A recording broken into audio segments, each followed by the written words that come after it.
Hi everyone, it's Jim, Great Books, Big Ideas. Thanks for joining me. We're going to finish our deep dive through the narrative of the life of Frederick Douglass, an American slave.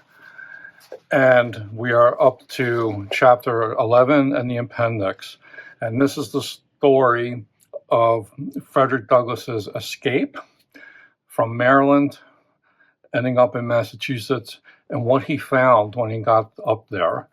And then we'll finish with the appendix, which is a screed against religious hypocrisy. So let's get right down to it and step through this. Shouldn't take too long. Okay, I'm going to quote a little bit from the beginning of chapter 11 before he tells his story, because he makes some important points about ignorance and knowledge. He says, "I come to that part of my life during which I planned and succeeded in making my escape from slavery. But before that, he has to make an admission. He says, I'm not going to tell you the whole story." Why? You remember, he's been providing a lot of documentary evidence to attest to the authenticity of his story. But at this point, he cannot provide specific details about how he got out, and he's going to explain why. I think you can already understand why. If I were to give a minute statement of all the facts, it's quite probable that others would thereby be involved in the most embarrassing difficulties. He didn't escape on his own, he got help. Secondly, such a statement would most undoubtedly induce greater vigilance on the part of the slaveholders than has existed heretofore among them, which would, of course, be the means of guarding a door whereby some dear brother bondman might escape his galling chains. You know, he cannot divulge the secrets of how he got out. Then he makes some comments about the Underground Railroad here, and he says, I've never approved of the very public manner in which some of our Western friends have conducted what they call the Underground Railroad, but what I think by their open declarations has been made most emphatically for the Upper Ground Railroad. I think he's talking about virtue signaling here a little bit. We would use that term today. I honor those good men and women for their noble daring. They're virtuous, and applaud them for willingly subjecting themselves to bloody persecution by openly avowing their participation in the escape of slaves. I, however, can see very little good resulting from such a course, either to themselves or the slaves escaping, while upon the other hand, I see and feel assured that those open declarations are a positive evil to the slaves remaining who are seeking to escape. If you're too out in the open about the Underground Railroad, it sort of defeats the purpose, is I think what he's trying to say. They do nothing towards enlightening the slave, whilst they do much towards enlightening the master. They stimulate him to greater watchfulness and enhance his power to capture his slave. And down here he says, I've starred this passage, I would keep the merciless slaveholder profoundly ignorant of the means of flight adopted by the slave. So we have this opposition between ignorance and knowledge. Knowledge is power.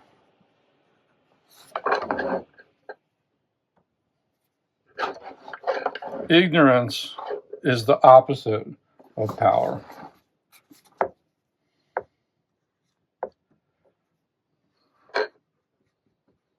When you're ignorant, you're blind. You can't see. Now the tables have turned, haven't they? because all through the book up to this point, it's the slaveholders who have the knowledge. Remember the snake, Mr. Covey. Remember all the other slaveholders and masters who kept the slaves ignorant, who denied them literacy, who denied them schooling, right? And the purpose of that was to keep people under their thumb. Well, this is ironic. I would leave him to imagine himself surrounded by myriads of invisible tormentors, ever ready to snatch from his infernal grasp his trembling prey. Let him be left to feel his way in the dark. Let darkness commensurate with his crime hover over him, and let him feel that at every step he takes in pursuit of the flying bondman, he is running the frightful risk of having his hot brains dashed out by an invisible agency. Let us render the tyrant no aid. Let us not hold the light by which he can trace the footprints of our flying brother. He's going off on a riff here, but enough of this. He stops. I'm now going to tell you how I got out, but he can't really tell you how he got out, but he will narrate. So do you follow the logic here, like what's going on and the irony of it? And the problem with the virtue signaling Underground Railroad people who are too out in the open with, aren't we such good people helping out our downtrodden brothers and sisters? It's much better if you conduct this stuff in a truly underground fashion, because you want people to get out to freedom. You want people to have the hope to get out, and you cannot give any inkling of how this is happening. You can't give the slaveholders any advantage. They are at a disadvantage with every slave that escapes secretly. So I like that point that he makes. And now we're going to try to summarize this pretty quickly. There's a section here where, remember, Frederick Douglass is earning a wage now. He's still a slave, but he's now becoming a wage slave. And I can't help but sort of apply some Marxist principles to this section, because I think Karl Marx and his followers, Marxist critics, would find a lot to like here, or a lot to identify with. And any kind of working class proletariat person would understand the logic of capitalist wage labor here, the surplus theory of value, where there's wage extraction, where you're not getting paid what you're worth, or you're putting more in labor than you're getting paid for. It's like extracting some of the income that you're deserved. And that's what's happening with Frederick Douglass.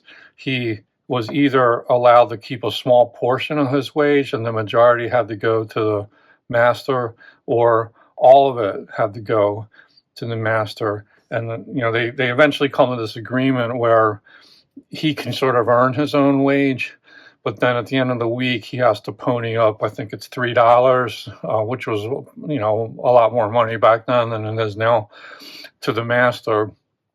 And they have this arrangement. But the important thing, I think, is not only that you can see the connection between slavery and wage slavery, but also this is actually a step towards freedom, where you're making your own wage and allowed to keep it. So he's actually able to get some money now for the labor that he does. But that's kind of what's happening in here. But at a certain point, he goes off to a camp meeting. I think it's on a Saturday evening. And he stays overnight and then comes back. And he said, when I come back, I'm going to pay him the $3 that I owe him. But because he was a day late, Master Hugh freaks out and says, you deserve a whipping, and I'm going to revoke this privilege, and blah, blah. And I told him I hired my time, and while I paid him the price which he asked for it, I did not know that I was bound to ask him when and where I should go. You can already see Frederick Douglass he's sort of thinking like a free man now, even though he's not technically free. This reply troubled him, After reflecting a few moments, he turned to me and said I should hire my time no longer. The next thing he should know of, I would be running away. It's almost as if Master Hugh can read the writing on the wall. The body language, the behavior, he knows this is about to happen. And then and Frederick Douglass kind of just goes on strike. I spent the whole week without the performance of a single stroke of work. That's his retaliation. That's your right as a worker, right? I'm not going to go to work. Saturday night, he called for his week's wages. I told him I had none. And here we were upon the point of coming to blows. He raved, swore his determination to get hold of me. I did not allow myself a single word, but was resolved if he had laid the weight of his hand upon me, it should be blow for blow. He hasn't forgotten the encounter with Mr. Covey. He did not strike me, but told me that he would find me in constant employment in the future. I thought the matter over and finally resolved upon the 3rd day of September as a day upon which I would make a second attempt to secure my freedom. And then he does go back to work. And he wants to kind of like tamp down any suspicion that he was going to run away. He works steadily to remove any suspicion. But he now has a plan. He has a plan. The problem is he can't tell you what the plan was for the obvious reasons, right?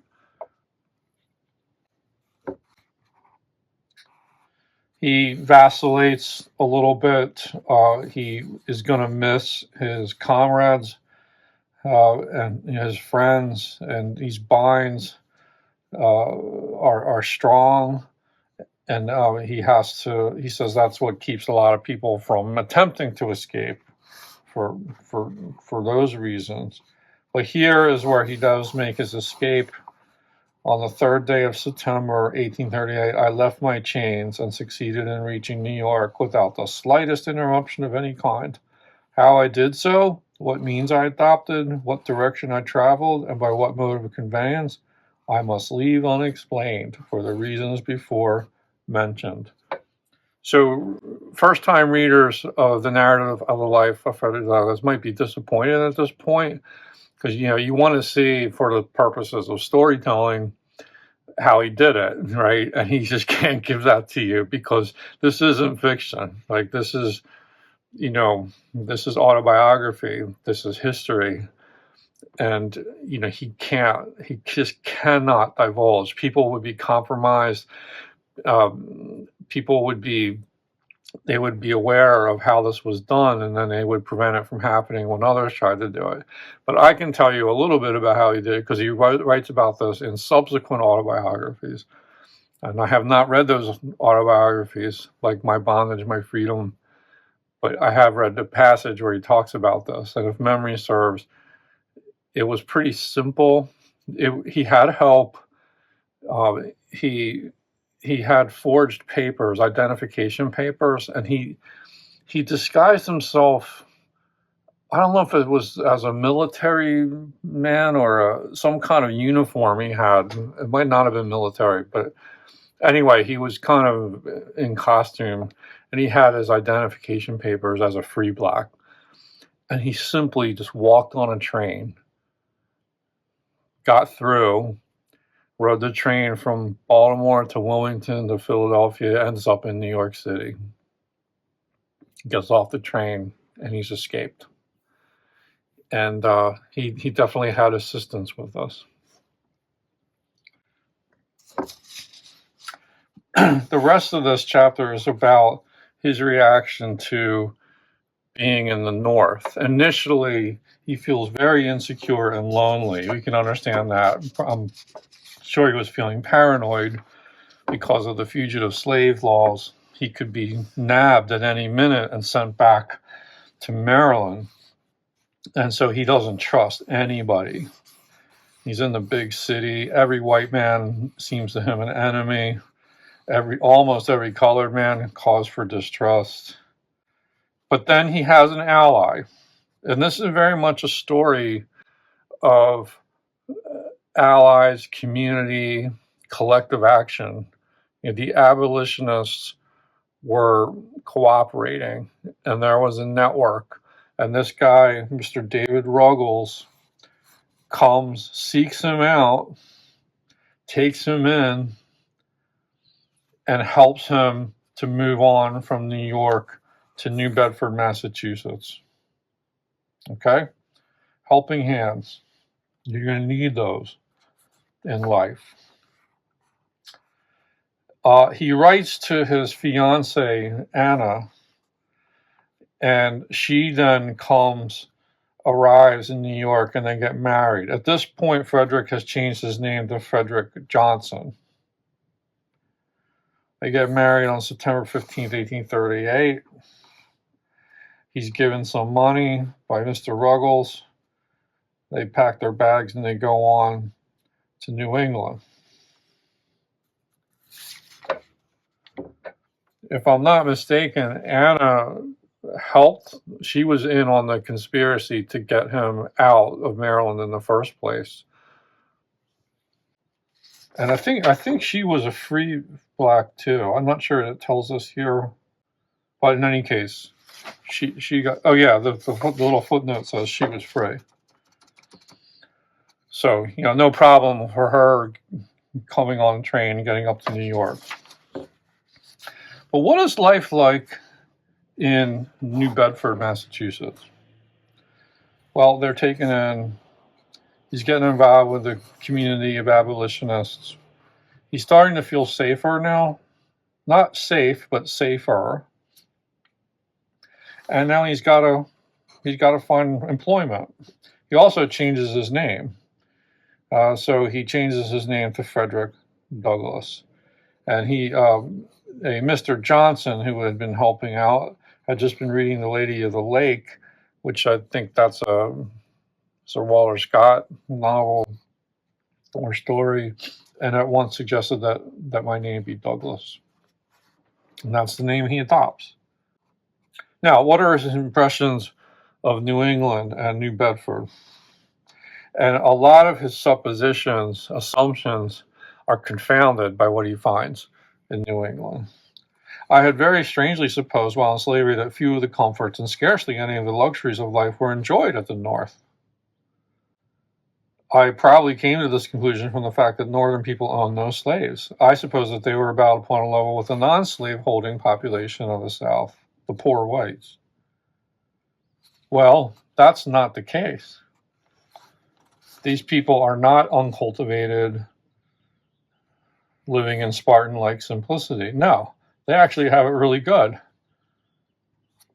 Here I found myself surrounded with the strongest proofs of wealth, down by the shipyard. You got people working. It's like an active economy. Every man appeared to understand his work, went at it with a sober yet cheerful earnestness, which betokened the deep interest which he felt in what he was doing. To me, this looked exceedingly strange. And from the wharfs, I strolled all over town, gazing with wonder and admiration at the splendid churches, beautiful dwellings, and finely cultivated gardens, evincing an amount of wealth, comfort, taste, and refinement such as I had never seen in any part of slaveholding Maryland. Everything looked clean, new, and beautiful. No dilapidated houses, no half-naked children running around, no barefooted women. People look more able, stronger, healthier, and happier than those in Maryland. But the most astonishing thing was the condition of the colored people, and this is a key quote, a great many of whom, like myself, had escaped. I found many who had not been 7 years out of their chains living in finer houses and evidently enjoying more of the comforts of life than the average of slaveholders in Maryland. So here he's making kind of like an economic argument. He's saying, don't preserve slavery because it has economic advantages. The people in the North, where they don't have slaves, they have it better. The working classes have it better. The escaped slaves have it better. and they're doing better than most of the slaveholders in the South. It's like slavery is a backward economic system. And then he tells a little bit of a story here about, there are still threats, because you could still be kidnapped under fugitive slave laws and returned to the South. So one colored man who was going to dime someone out, being an informer, he was actually run out of town. So I find this to be an example of, you have a community here in the North that's protecting the fugitive slaves, the abolitionists, the community at large, the colored community, the Negro community. They're all, circled the wagons, and they're very vigilant about, because they know the threats, they know the risks. So when they had the suspicion that this guy was going to inform, he is run out of town. He gets employment. It's hard, dirty work, but he's happy to do it. He says, "I was now my own master." And that's what freedom is for Frederick Douglass. You are your own master. No one's telling you what to do anymore. You get to make the call. It was, to me, the starting point of a new existence. And then he starts looking for other work. But he's still fighting against prejudice, racial prejudice here. The white Caulkers don't want to work with him. That harkens back to the Baltimore chapter where, he was getting beat up by the white workers who were resentful and paranoid. But he does find other work. No work was too hard, none too dirty.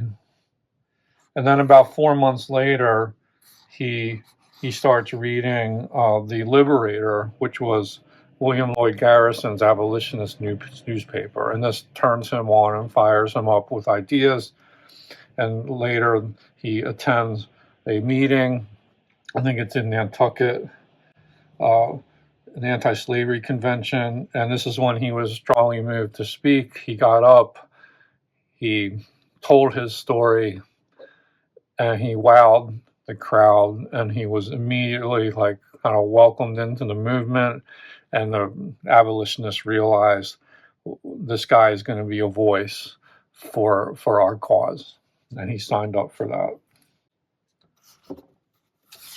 And that's the end of the book proper. The appendix is really another hammering away against religious hypocrisy.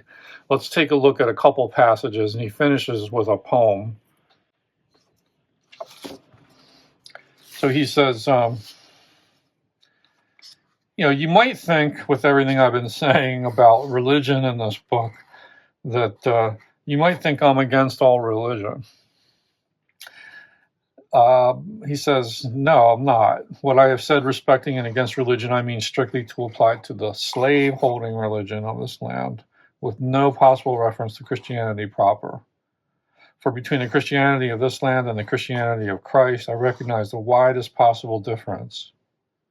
He says down here, I love the pure, peaceable, and impartial Christianity of Christ. I therefore hate the corrupt, slave-holding, women-whipping, cradle-plundering, partial and hypocritical Christianity of this land. Indeed, I can see no reason but the most deceitful one for calling the religion of this land Christianity. Don't call these Christians Christians. They're not. They're not Christians. I look upon it as the climax of all misnomers, the boldest of all frauds, and the grossest of all libels. Never was there a clearer case of stealing the livery of the court of heaven to serve the devil in. I am filled with unutterable loathing when I contemplate the religious pomp and show, together with the horrible inconsistencies which everywhere surround me. We have men stealers for ministers, women whippers for missionaries, and cradle plunderers for church members. The man who wields the blood-clotted cowskin during the week fills the pulpit on Sunday. How ironic. And claims to be a minister of the meek and lowly Jesus. He who sells my sister for purposes of prostitution stands forth as the pious advocate of purity. He who proclaims it a religious duty to read the Bible denies me the right of learning to read the name of the God who made me. And on and on. Tell us how you really think, Frederick Douglass. I mean, he's leaving no doubt what he thinks. And I love it. I love that he's calling out these hypocrites. And guess what, folks? Hypocrites are still amongst us. And he goes on comparing the American Christians with Pharisees. And then he concludes by quoting a poem. I don't know who wrote this. It may be in the notes in the online edition, but it's called a parody. He says it's written by a Northern Methodist preacher who lived in the South, and couldn't believe what he was seeing. And why don't we read this poem to close out the book? Come, saints and sinners, hear me tell how pious priests whip Jack and Nell, and women buy and children sell, and preach all sinners down to hell, and sing of heavenly union. They'll bleat and baa, dona like goats, gorge down black sheep and strain at moats, array their backs in fine black coats, then seize their negroes by their throats, and choke for heavenly union. They'll church you if you sip a dram, and damn you if you steal a lamb. You rob old Tony, Doll, and Sam of human rights and bread and ham, kidnappers, heavenly union. They'll loudly talk of Christ's reward and bind his image with a cord, and scold and swing the lash aboard, and sell their brother in the Lord to handcuffed heavenly union. They'll read and sing a sacred song, and make a prayer both loud and long, and teach the right and do the wrong, hailing the brother, sister throng, with words of heavenly union. We wonder how such saints can sing or praise the Lord upon the wing, who roar and scold and whip and sting, and to their slaves and mammon cling in guilty conscience union. They'll raise tobacco, corn, and rye, and drive and thieve and cheat and lie, and lay up treasures in the sky by making switch and cowskin fly in hope of heavenly union. They'll crack old Tony on the skull and preach and roar like Bashan bull, or braying ass of mischief fool, then seize old Jacob by the wool and pull for heavenly union. A roaring, ranting, sleek man-thief who lived on mutton, veal, and beef, yet never would afford relief to needy sable sons of grief, was big with heavenly union. Love not the world, the preacher said, and winked his eye and shook his head. He seized on Tom and Dick and Ned, cut short their meat and clothes and bread, yet still loved heavenly union. Another preacher whining spoke of one whose heart for sinners broke.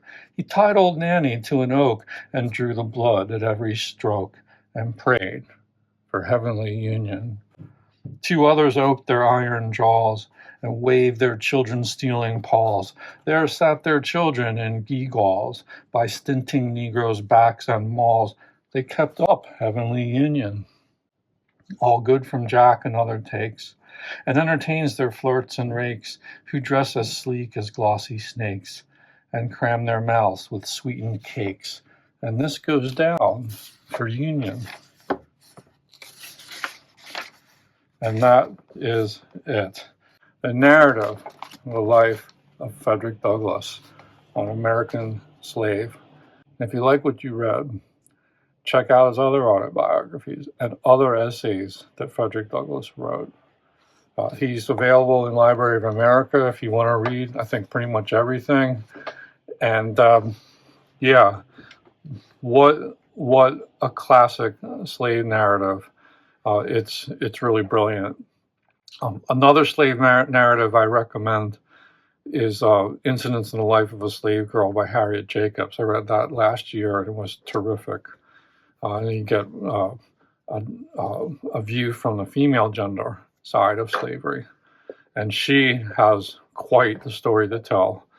But this is just, the example of a book that changed minds, had an influence on the anti-slavery movement, and in a couple decades, you're in the middle of a civil war, and that was that.